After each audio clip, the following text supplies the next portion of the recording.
Olá, boa noite. Boa noite. Começa agora o Repórter Brasil. E estes são os destaques de hoje.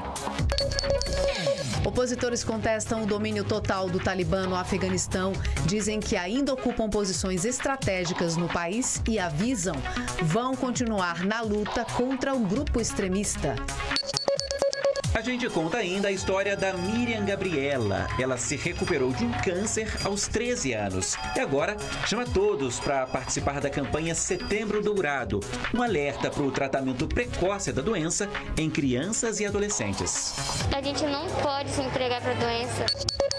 Uma série especial comemora a Semana da Independência. Na primeira reportagem, a gente conta a história da Esquadrilha da Fumaça. Veja também o balanço da melhor campanha dos atletas brasileiros na história da Paralimpíada. Foram 72 medalhas e recorde de ouros.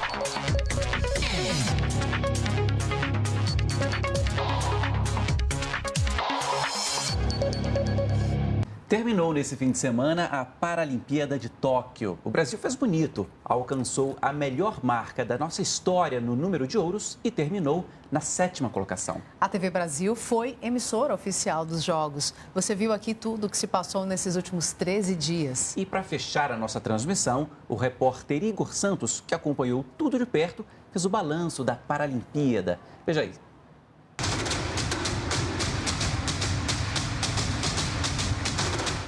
Por qualquer critério que se analise, o Brasil teve uma performance memorável em Tóquio. O ouro de número 100 chegou com Yeltsin Jaquios. Tivemos a maior quantidade de primeiros lugares em nossa história, 22. O maior número de modalidades diferentes medalhando, 14. E a maior soma de medalhas em uma mesma edição, com 72, empatado com a performance no Rio em 2016. O atletismo, mais uma vez, nos levou longe. Foram 28 pódios no Japão, mais de 1/3 do total que conquistamos. Petrúcio Ferreira esteve em 2 deles, com um ouro e um bronze. Estou saindo com a sensação de dever concluído, com uma medalha de ouro, uma medalha de bronze, e uma medalha de bronze em uma prova que não é minha especialidade. Essa Paralimpíada foi muito forte em questão de resultados, quebra de recordes mundiais. Isso é bem legal, de uma forma geral, pelo fato o quanto o esporte paralímpico está crescendo. O 22º ouro, o que desempatou a contagem com Londres 2012, veio na suada vitória na final do futebol de 5. Nonato foi o cara que fez a maior diferença, autor do gol do título e artilheiro da campanha com 6 gols. Desde o início do ciclo, a gente se preparou bem, teve altos e baixos, né, nesse ciclo. A gente perdeu a Copa América em 2017, eu tive uma lesão grave, tive uma fratura no rosto em 2017. Né? Como o Nonato bem lembrou, a pandemia foi um desafio para todos, mas provavelmente maior para a organização. O presidente do Comitê Paralímpico Internacional, Andrew Parsons, pôde enfim respirar um pouco aliviado com o fim dos Jogos. Desde o começo dos Jogos Olímpicos até agora, foram realizados mais de 1 milhão de testes. E desses 1 milhão de testes, só 350 foram positivos. Então, um número muito baixo, né? Isso a gente está falando desde de 1º de julho até hoje. Então, foram casos que foram possíveis de controlar, de isolar as pessoas. Um caso só na Paralimpíada foi para hospital. Passado esse ciclo tão diferente, é a vez de Paris assumir a responsabilidade. A torcida é por um Brasil se saindo ainda melhor, mas principalmente por uma Paralimpíada do jeito que a gente conhece, com a emoção do público acompanhando de pertinho os recordes sendo quebrados dia após dia e trocando aquela energia com os atletas. A expectativa é muito boa. O projeto de Paris é muito interessante, das instalações. A gente espera estar vivendo num mundo sem a Covid, né, com espectadores, que a gente acabou não tendo aqui. Em 2024, espero chegar bem, quero chegar bem no meu auge e conseguir ter bons resultados.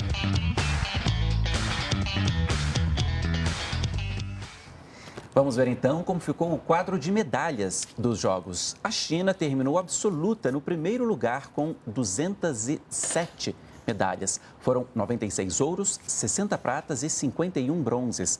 A Grã-Bretanha ficou na segunda posição 41 ouros, 38 pratas e 45 bronzes. Os Estados Unidos terminaram em terceiro lugar. Foram 37 ouros, 36 pratas e 31 bronzes. O Comitê Paralímpico da Rússia ficou em quarto, 36 ouros, 33 pratas e 49 bronzes. E a Holanda terminou em quinto, com 25 ouros, 17 pratas e 17 bronzes. Já o Brasil ficou na sétima posição. Nós conquistamos 72 medalhas no total, 22 ouros, 20 pratas e 30 bronzes. E boa parte das competições que resultaram nessas medalhas aí você viu aqui na TV Brasil. Em 13 dias de Jogos Paralímpicos, nós ficamos 111 horas, 45 minutos e 19 segundos ao vivo. O trabalho começava à noite, entrava pela madrugada e amanhecia o dia com equipes trabalhando lá no Japão e aqui no Brasil. Você viu com a gente a despedida do multicampeão das piscinas, o brasileiro Daniel Dias. Acompanhou o Brasil bater o recorde de ouros em uma única edição de Paralimpíada, 22 medalhas. E viu também o país ultrapassar a marca de 100 ouros em Jogos Paralímpicos. Em resumo, você assistiu aqui na TV Brasil a melhor campanha brasileira em uma Paralimpíada. Por tudo isso, a gente agradece a sua audiência e parabeniza os nossos atletas que brilharam em Tóquio. Pelo segundo ano seguido, como consequência da pandemia, o tradicional desfile do Dia da Independência, que tem a esplanada dos ministérios como palco, foi suspenso. A comemoração vai ser no Palácio da Alvorada. O dia também vai ser marcado por manifestações. Como aconteceu no ano passado, as Forças Armadas farão a cerimônia de hasteamento da bandeira do Brasil na residência oficial do presidente da República. Também haverá a tradicional apresentação da Esquadrilha da Fumaça. A área central de Brasília será ocupada por manifestações populares. Por causa disso, a Polícia Militar montou um esquema especial de segurança. A partir de amanhã, haverá reforço policial em toda a região. Os manifestantes pró-governo ocuparão a esplanada dos ministérios. O ponto de encontro será na Biblioteca Nacional. Já os manifestantes com orientações contrárias vão se concentrar no estacionamento da Torre de TV e seguirão encaminhada até o Memorial dos Povos Indígenas. O acesso à Praça dos Três Poderes será restrito. Quem encerra a cerimônia do 7 de setembro é a Esquadrilha da Fumaça.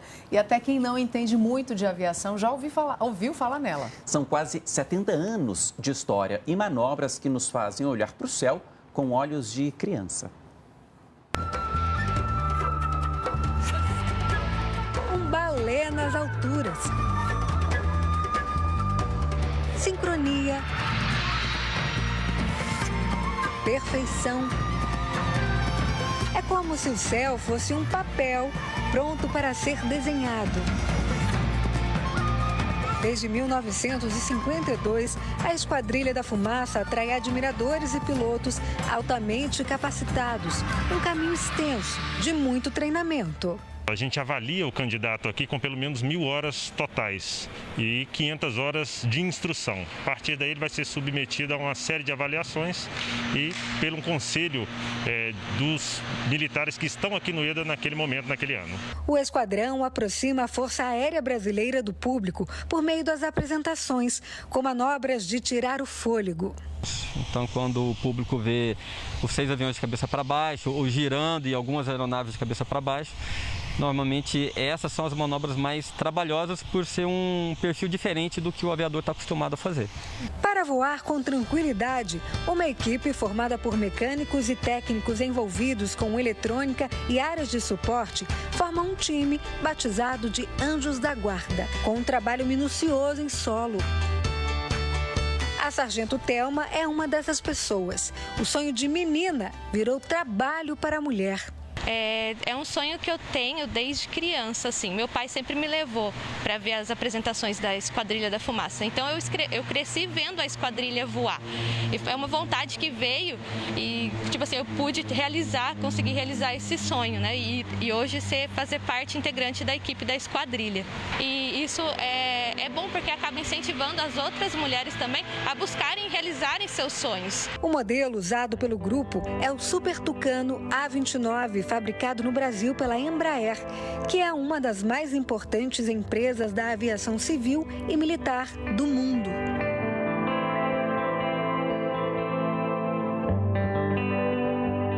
São 4 toneladas sustentadas no ar. O A29 tem 11 metros e 14 centímetros de uma ponta à outra.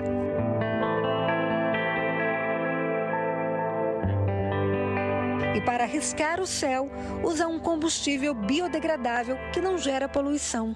E é do lado direito do avião onde a mágica acontece. Bicos injetores ficam aqui dentro, o óleo é jogado no escapamento com o calor, vira toda aquela fumaça num espetáculo que a gente já conhece.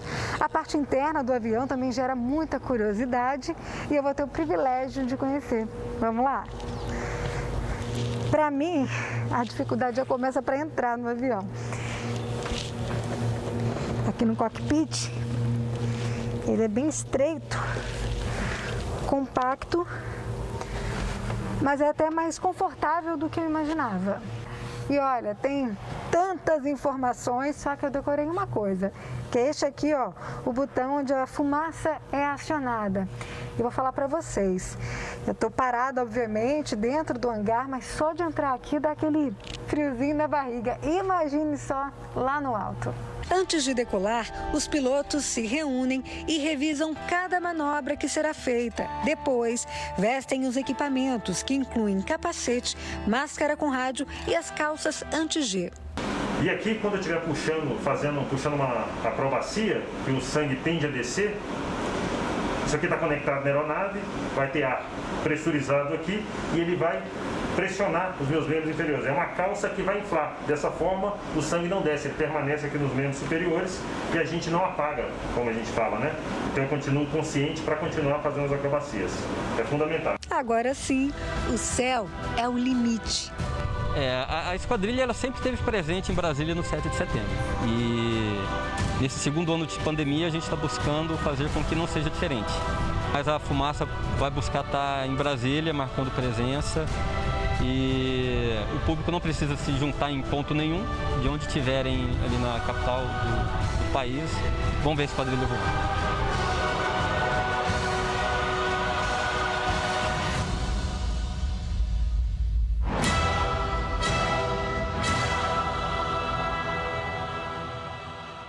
E a gente aproveita para reforçar a informação. A TV Brasil vai fazer uma cobertura especial do Dia da Independência e nós queremos a sua participação neste 7 de setembro. Mande pelas nossas redes sociais as suas imagens, histórias e lembranças da data. E não se esqueça de usar a hashtag TV Brasil no 7. O presidente Jair Bolsonaro assinou hoje uma medida provisória que altera pontos do Marco Civil da Internet. A medida torna mais rígidas a exclusão de perfis nas redes sociais e a remoção de conteúdos publicados. Para excluir contas e retirar posts, as plataformas terão que apresentar justa causa e notificar o internauta a partir de agora. A Secretaria-Geral da Presidência da República justificou a medida, dizendo que a remoção arbitrária e imotivada de contas e conteúdos prejudica o debate público de ideias e viola direitos e garantias fundamentais, como a liberdade de expressão e o exercício do contraditório e da ampla defesa.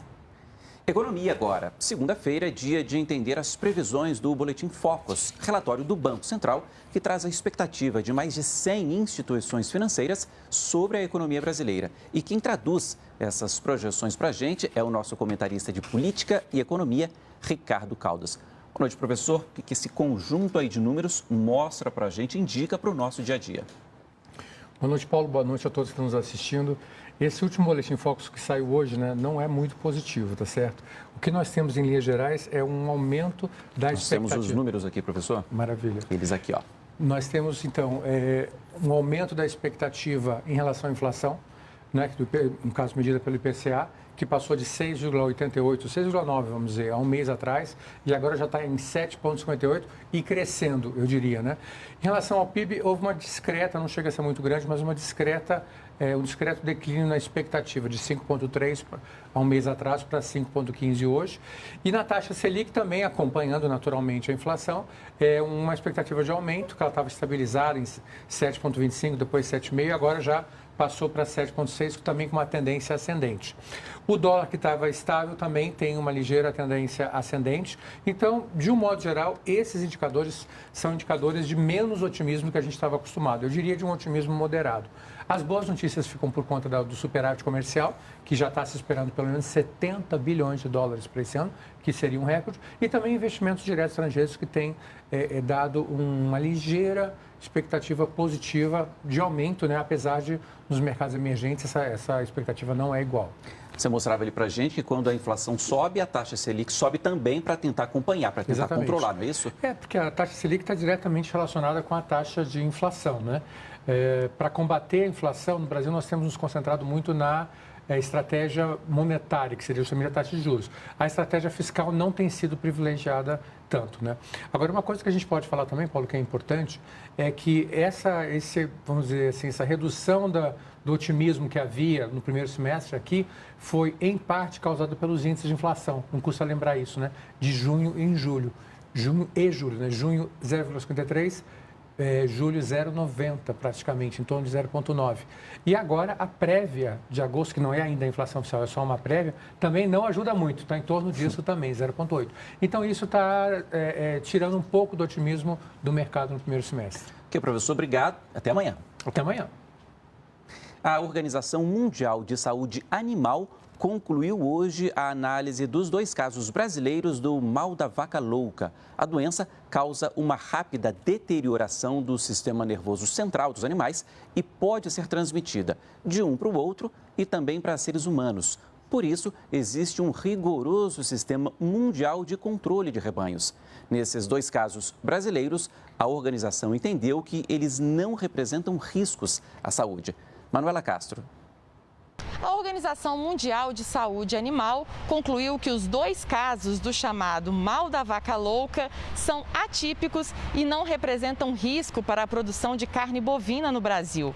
O Ministério da Agricultura, Pecuária e Abastecimento reforçou que o Brasil mantém a sua classificação de risco insignificante para a doença, o que não justifica impacto no comércio de animais. Os 2 casos foram confirmados no último sábado, um em Mato Grosso e outro em Minas Gerais.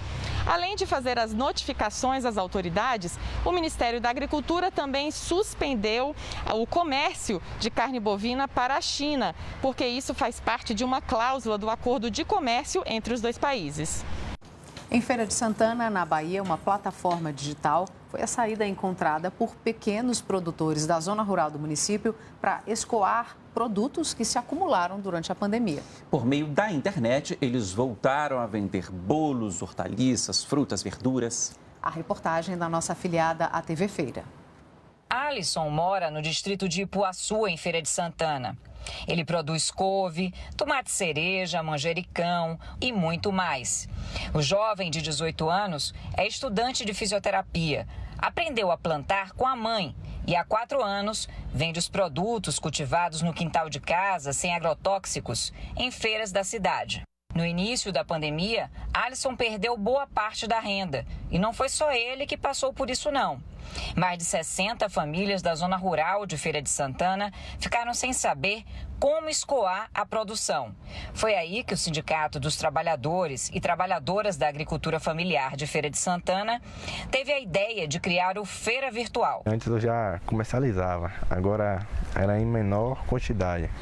Aí a feira, quando chegou a feira, teve um aumento na comercialização.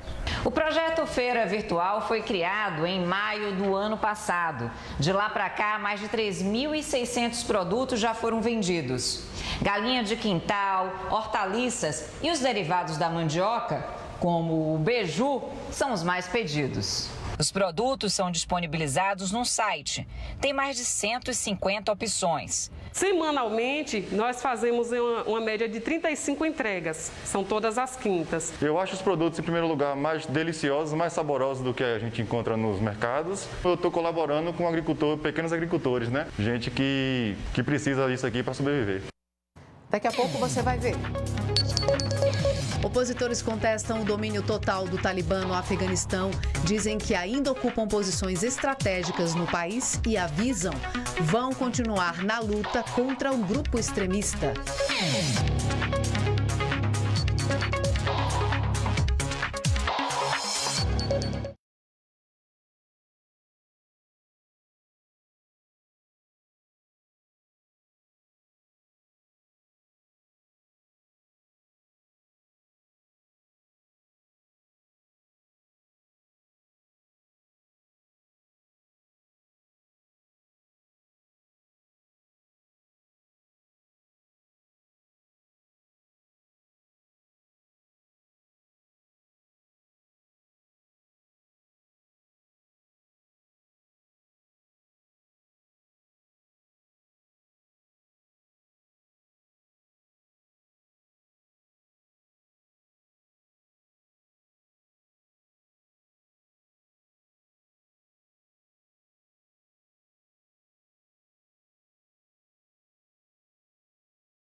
O Talibã garante ter conquistado o último reduto da oposição no Afeganistão. Já opositores do grupo extremista afirmam que ainda têm controle sobre posições estratégicas na região e que não vão desistir de lutar.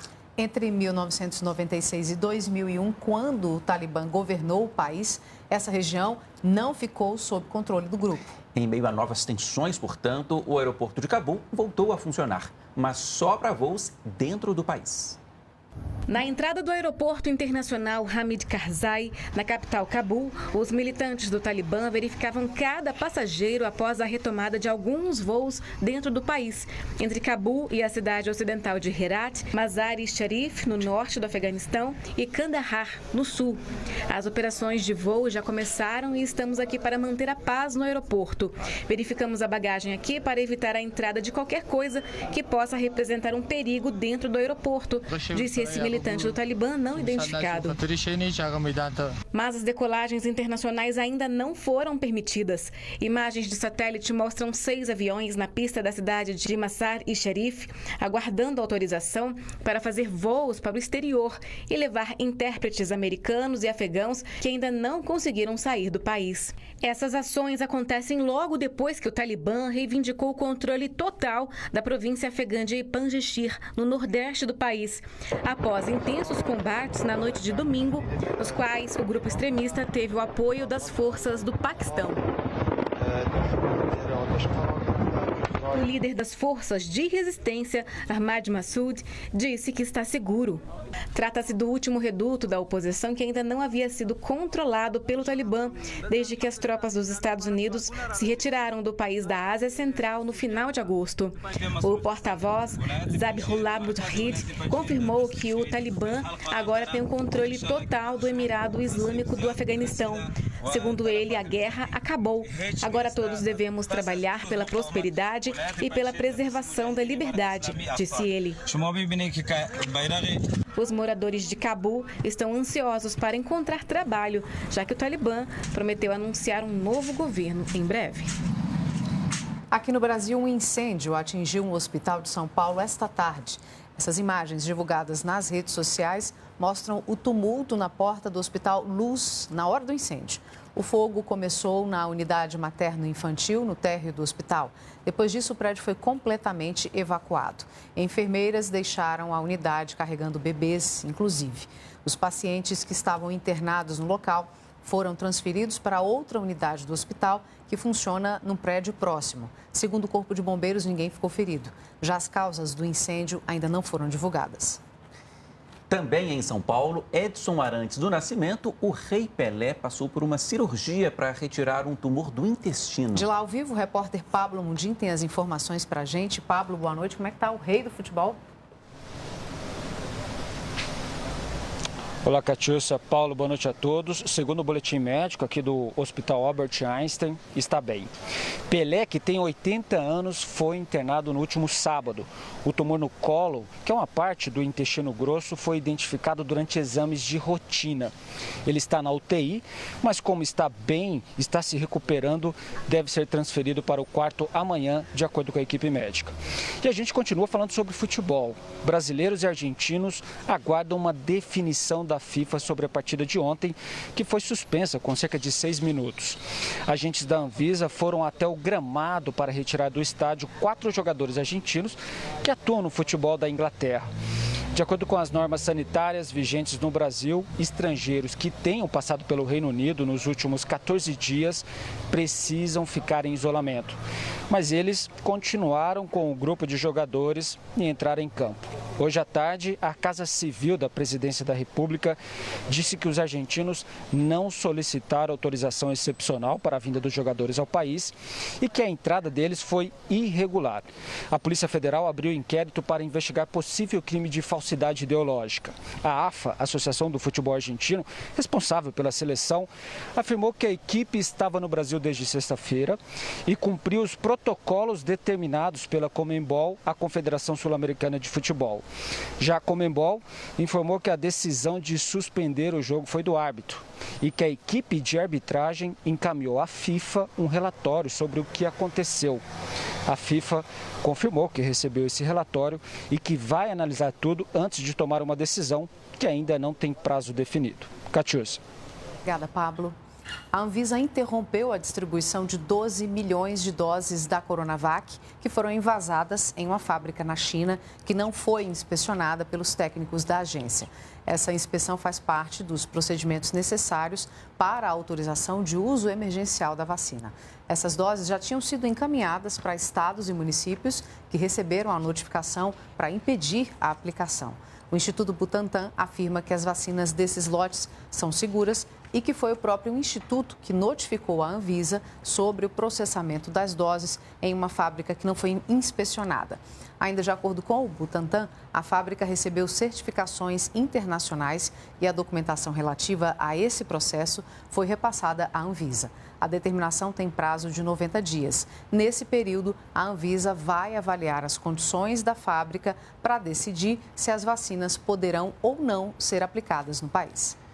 No Brasil todo, segundo o Conselho, que reúne os secretários estaduais de saúde, 583.810 pessoas morreram por causa da Covid-19 até aqui. Foram 182 registros de morte nas últimas 24 horas. Além disso, são 20 milhões de casos confirmados até aqui, 9 mil também nas últimas 24 horas. Em contrapartida, segundo os dados mais atuais do Ministério da Saúde, 19.862.438 pessoas que tiveram a doença se recuperaram dela.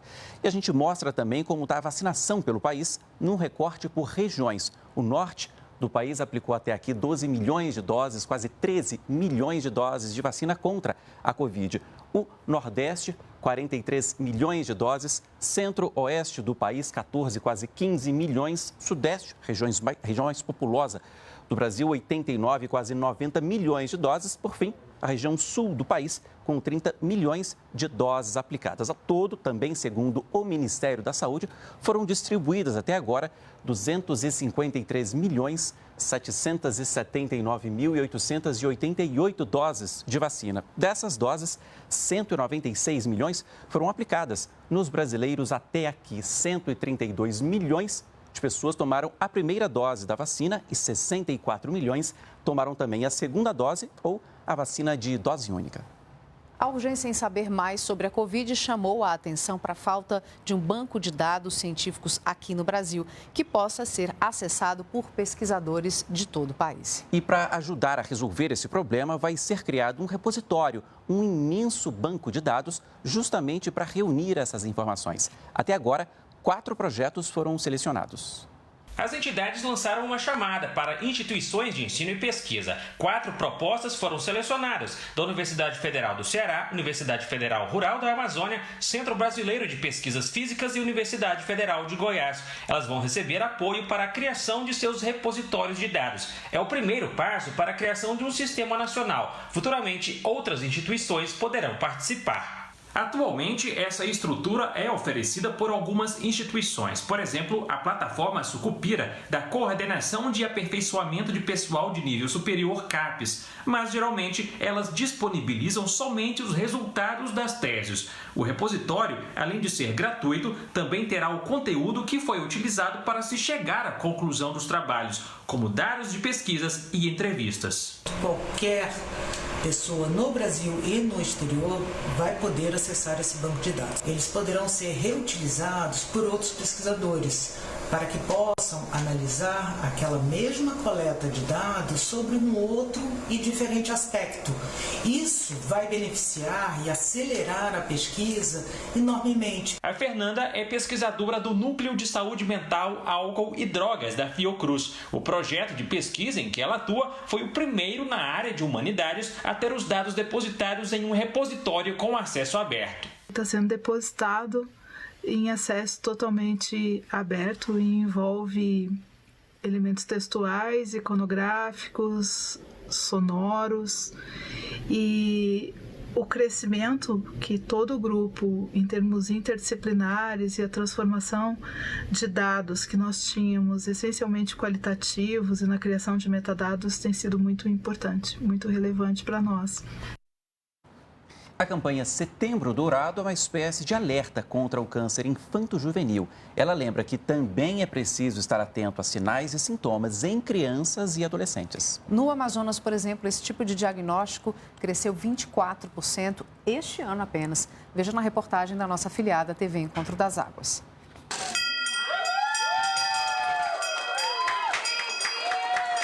A sensação de tocar o sino da vitória é tão boa que só pode ser descrita com lágrimas de alegria. Aos 13 anos, Miriam Gabriela terminou o tratamento contra a leucemia na Fundação Hospitalar de Hematologia e Hemoterapia do Amazonas, Hemoan. A gente não pode se entregar para a doença, porque senão a gente não consegue vir aqui em um dia tocar esse sino. O câncer afeta as crianças com a mesma seriedade que atinge adultos. O pequeno José Vicente, de 5 anos, também finalizou o tratamento. A inocência da infância protege os mais novos da realidade difícil da doença. Mas os pais sentiram na pele todas as dificuldades passadas pelo filho. Ele teve muitas intercorrências, chegou aí algumas vezes para UTI em estado grave. De janeiro a julho deste ano, o número de pacientes infanto-juvenis com câncer no Amazonas cresceu 24% quando comparado ao mesmo período do ano passado. Até agora, a Fundação Hemoan registrou 46 novos casos da doença entre pessoas de 0 até 18 anos. Quando diagnosticada na fase inicial, as chances de cura aumentam em até 80%.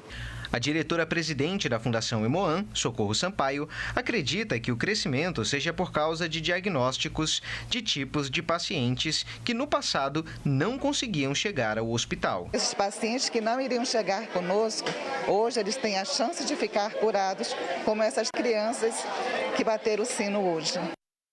Feriado chegando e a gente quer saber como é que fica o tempo pelo país. Lara, conta pra gente. Boa noite, bem-vinda. Boa noite, Catiúcia. Boa noite a todos.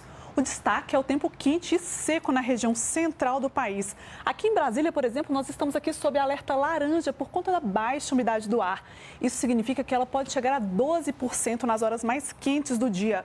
E onde está em vermelho, área que inclui aqui o sul de Goiás, por exemplo, pode ficar inclusive abaixo dos 12%. Lembrando que o ideal para a nossa saúde é que fique em torno de 60%. Então, para quem pretende se expor ao sol amanhã nessas áreas, é muito importante caprichar no protetor solar e também beber bastante água. E o calor, ele também segue forte. Olha só como ficam algumas temperaturas para amanhã. Aqui em Brasília e Fortaleza, a máxima pode chegar a 32 graus. Em Goiânia, 37, Campo Grande e Palmas com máximas de 38 graus. Falando em calor e secura, Cuiabá é a capital aí que tem batido recordes. A gente vê aqui o tempo ao vivo. Essas são imagens da Clima ao Vivo. Neste momento faz 39 graus e a umidade está em 15%. Amanhã pode chegar aí a 41 graus na capital e a umidade do ar pode ficar em apenas 12%.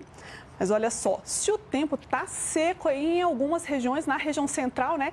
Em compensação, ele continua chuvoso aí em grande parte aqui do norte do país, com previsão, inclusive, de previsão de trovoadas, em Rio Branco e também em Porto Velho.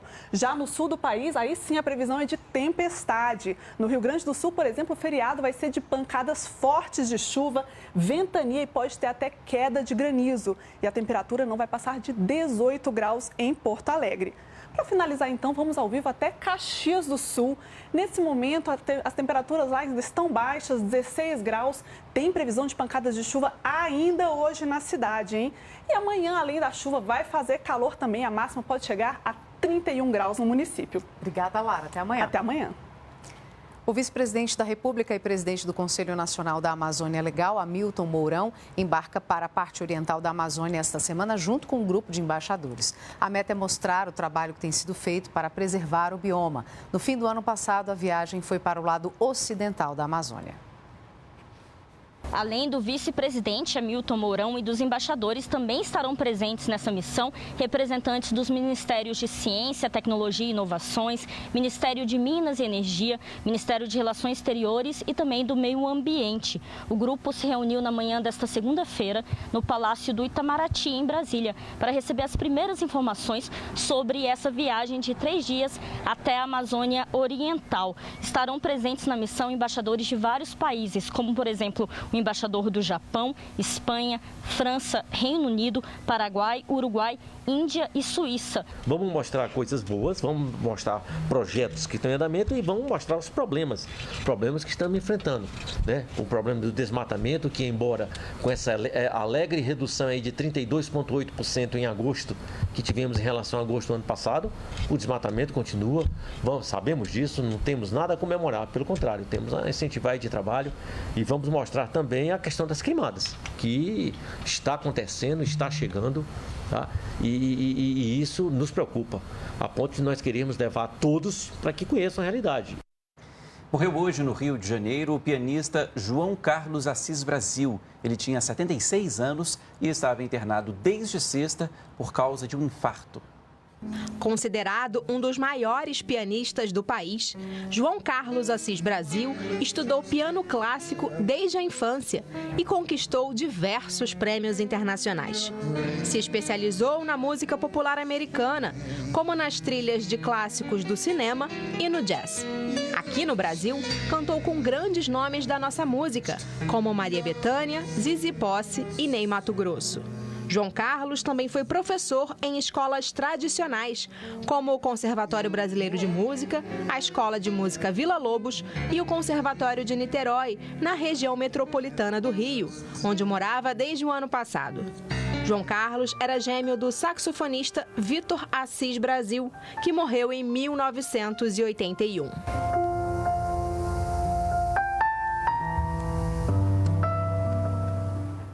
Estiveram hoje com a gente as intérpretes de Libras, a língua brasileira de sinais, Neide Lins e Brenda Rodrigues. O Repórter Brasil fica por aqui. Fique agora com imagens da Paralimpíada de Tóquio. Obrigada pela companhia. Boa noite, até amanhã. Tchau.